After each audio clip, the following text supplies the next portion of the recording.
নিজের জীবনকে বিপন্ন করে রেখে এবার নীলুকে বাঁচানোর জন্য শরীরে আগুন নিয়ে ছোটাছুটি শুরু করে দিল রাই। হ্যাঁ বন্ধুরা, ভিডিওতে লাইক দিয়ে দেখতে থাকুন। যে মুহূর্তে কিনা রাইকে বিদায় দেওয়ার সময় চলে আসে, ঠিক সেই সময় রাইয়ের মা ঈশার মায়ের কাছে গিয়ে বলতে থাকে যে দেখুন দিদি, আপনারা এত দিন ধরে আমার মেয়েটার জন্য যা কিছু করেছেন, আমার মেয়েকে সেই মৃত্যুর মুখ থেকে ফিরিয়ে এনে আপনারা যে পরিমাণ সেবা যত্ন করে সুস্থ করে তুলেছেন, সেই ঋণ আমি কোনো মতেই শোধ করতে পারবো না। কিন্তু তার থেকে বড় কথা, আজকে আপনারা যা কিছু করলেন আমার মেয়ে এবং মেয়ের জামাই সংসারটাকে বসানোর জন্য, তারপরে আর যে হোক না, আমার মুখের ভাষা হারিয়ে গেছে। আমি কী বলেছি আপনাদের কাছে শুক্রিয়া আদায় করবো। ঠিক সেই সময় রায়ের বৌনি বলতে থাকে যে মা এরকম করে কেন বলছেন বলুন তো, আপনার মেয়েকে তো ওনারা নিজেদের মেয়ে বলে ভেবেছে বলেই এত কিছু করেছেন, হয়তো বা কেউ আজকালকার যুগে অন্য কারোর মেয়ের জন্য কেনই বা এসব করতে চাবে বলুন তো। কিন্তু তার থেকে বড় কথা, ঈশা তোমাকেও বলতেই হারিয়ে যায় যে তোমার অনেক বড় মন, হয়তো বা এরকম বড় মন ছাড়া সবার পক্ষে এরকম করা সম্ভব না। ঠিক সেই সময় ঈশা বলতে থাকে যে দেখো বৌদি, তুমি কিন্তু এবার আমাকে বড্ড বেশি লজ্জায় ফেলে দিচ্ছ, কারণ আর যাই হোক না এটা ভুলে গেলে চলবে না। এখন থেকে কিন্তু আমাদের অনামিকার তিনটে বৌদি, তাই তিনটে বৌদির আদরও তো ওকে সমানভাবে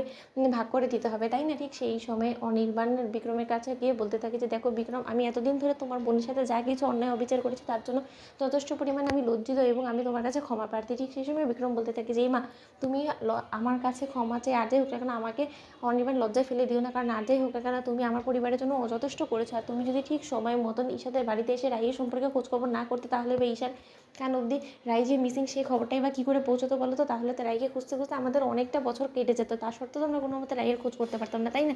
ঠিক সেই সময় রাই যখন নিজের শরীরে সেই জ্বলন্ত আগুন নিয়ে ছুটে এসে অনির্বাণ বাঁচাও বাঁচাও বলে চিৎকার চেঁচামেচি করতে থাকে, ঠিক সেই মুহূর্তে অনির্বাণ বলতে থাকে যে এটা রাইয়ের আওয়াজ না, রাই তো চিৎকার চেঁচামেচি করছে, কী হলো আবার, ওর কোনো বিপদ ঘটলো না তো। ঠিক সেই সময় যখন রাই সামনে চলে আসে এবং রাইয়ের শরীরে এরকম আগুন জ্বলতে দেখা মাত্রই অনির্বাণ দৌড়ে গিয়ে যখন শল দিয়ে রাইকে পেঁচিয়ে রাইয়ের শরীরে লাগা সেই আগুনটা নিভিয়ে দেয়। ঠিক সেই মুহূর্তে রাই বলতে থাকে যে অনির্বাণ, আমাকে ছাড়ো তোমরা, প্লিজ নীলুকে বাঁচাও। নীলু নিজেকে জ্বালিয়ে পুড়ে ছারখার করে দেওয়ার সিদ্ধান্ত নিয়েছে, আমি ওকে ক্ষমা করবো না, বিধায় তুমি প্লিজ ওকে বাঁচাও। ঠিক সেই মুহূর্তে ঈশা বলতে থাকে যে এক্ষুনি ফায়ার সার্ভিসকে কল করো, নয়তো কোনো মতে নীলাঞ্জনাকে বাঁচানো যাবে না।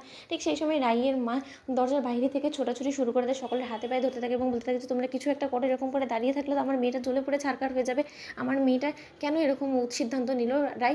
ঠিক সেই সময় রাই বলতে থাকে যে মা ও পাগলামও শুরু করে দিয়েছে, ও আমার কাছে এসে ক্ষমা চেয়েছিল এবং আমি ওকে বলেছিলাম যে আমি কোনো মূল্যে ওকে আর এই যাত্রায় ক্ষমা করবো না, তার জন্য ও আমাকে হুমকি দিচ্ছিল যে রাই দিদিভাই তুই যদি আমাকে ক্ষমা না করিস তাহলে আমি নিজেকে পুড়িয়ে ফেলবো। ঠিক এই কথাটাই যে ও কার্যক্ষেত্রে করে দেখাবে সেটা কোনো দিনও কল্পনা করতে পারিনি। ঠিক সেই সময় স্রোত বলতে থাকি যে নীলু দিদিভাই কখন কী করবে, সে ওর ধারা আর যাই হোক না সব কিছু সম্ভব হয়, দেখ হয়তো বা এটা আবার নতুন করে কোনো নাটক করছে ও। ঠিক সেই সময় রাইয়ের মা বলতে থাকে যে স্রোত তোর কি কোনো কিছু মুখে আটকান না বলতো, শুধু শুধু মেয়েটা নিজে প্রাণটাকে এরকম করে বিপদের মুখে কেন ঠেলে দিবে বলতো, ও আর যাই হোক না কেন নিজেকে কোনো মতে ক্ষতি করার চেষ্টা করবে না, আর যা কিছু ঘটেছে ও নির্ঘাত নিজের পাপের প্রায়শ্চিত্ত করার জন্যই করেছে। বন্ধুরা, ভিডিওটি ভালো লাগলে লাইক এবং শেয়ার করে সাবস্ক্রাইব করতে ভুলো না।